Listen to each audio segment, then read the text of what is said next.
Mabuhay Pilipinas! Maligayang pagbabalik dito sa aking channel, pero kung bago ka lang, pasuyo ng like and subscribe. Salamat agad. Ngayong araw ng Biyernes, October 4, 2024, kabayan, update lamang po tayo dito po sa binabantayan nating Bagyong Julian. Kabayan, ito po ay nagdulot ng kabi-kabilang pinsala sa Kaohsiung, Taiwan.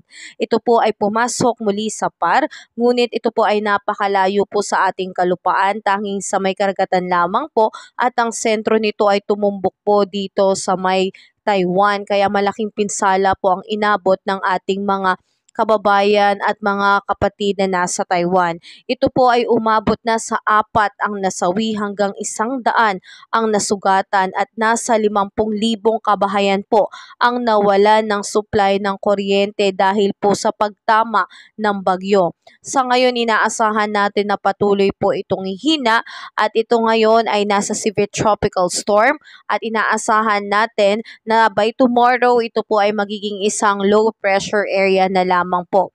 Pero patuloy po itong nagdadala ng masungit na panahon, lalo na po dito sa may southern Thailand. So mga kababayan, patuloy nating ipanalangin ang kaligtasan ng mga taga-Taiwan dahil malupit po talaga ang naging epekto nito sa kanilang bansa. Ito pong Bagyong Julian, at pasalamat po tayo dahil itong Bagyong Julian po nung nasa Pilipinas po o nasa PAR ay talagang malayo po sa ating kalupaan, dahil kung ito po ay tumama sa ating kalupaan, marahil ganito rin po ang sasapitin natin. So maraming salamat po, nawa ay hindi nga po masundan ng ganitong kalakas na bagyo itong Bagyong Julian. At asahan po natin mga kababayan na ngayong Oktubre, inaasahan po na merong 2 hanggang 3 bagyo ang posibleng mabuo sa loob at labas ng Philippine Area of Responsibility.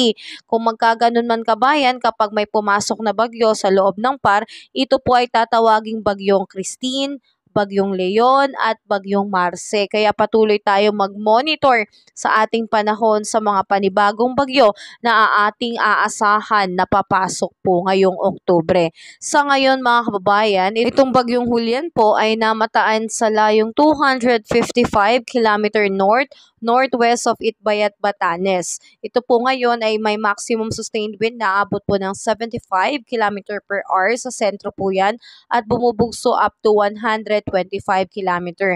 Ito po ngayon ay kumikilos pa north eastward, slowly po yan, kaya inaasahan natin na by tomorrow, lalabas na po ito ng Philippine Area of Responsibility at tutungo na po ang kabuuan na epekto nito sa Taiwan. Sa ngayon kabayan, patuloy nating asahan, lalo na po yung trough o buntot nito ay patuloy pong nakakaapekto, lalo na po dito sa may Batanes at sa may Babuyan Island. So mag-ingat pa rin po tayo dyan sa ating mga kababayan, dahil asahan ang pagkakaroon po ng makulimlim na kalangitan na may kalat-kalat na pag-ulan, kulog at kidlat, lalo na po sa hapon at sa gabi. So posible po ang pagkakaroon ng flash flood and landslide. Samantalang apektado pa rin po nitong trough ng LPA, ito rin pong Ilocos Region, Apayao, Abra, Kalinga, and mainland Cagayan. So ingat po tayo dahil asahan ng maulap na kalangitan na may bubugso-bugsong pag-ulan, kulog at kidlat. At asahan naman po natin kabayan dito po sa may Central Luzon, the rest of Cordillera Administrative Region and the Cagayan Valley, asahan ng pagkakaroon po ng partly cloudy to cloudy skies with isolated rain showers and thunderstorm. Ang nakakaapekto naman po ay ito pong localized thunderstorm. So asahan ng pag-uulan lalo na sa hapon at sa gabi. Dito naman sa may Metro Manila and the rest of our country, asahan po ang pagkakaroon ng mainit o malinsangang panahon, lalo na pagdating sa tanghali hanggang hapon po yan. Pero pagdating po, paggabi na po, asahan ang pagkakaroon ng maulap na kalangitan na may kalat-kalat na pag-ulan, posibleng magkaroon ng pagkulog at kidlat. Epekto po yan nitong easterlies. Pinag-iingat pa rin po ang lahat dahil posible po ang pagkakaroon ng flash flood and landslide. Sa ngayon kabayan, meron po tayong binabantayan na cloud cluster sa bandang silangan ng ating bansa, pero hindi pa naman po itinataas ang posibilidad na ito po ay maging isang ganap na bagyo.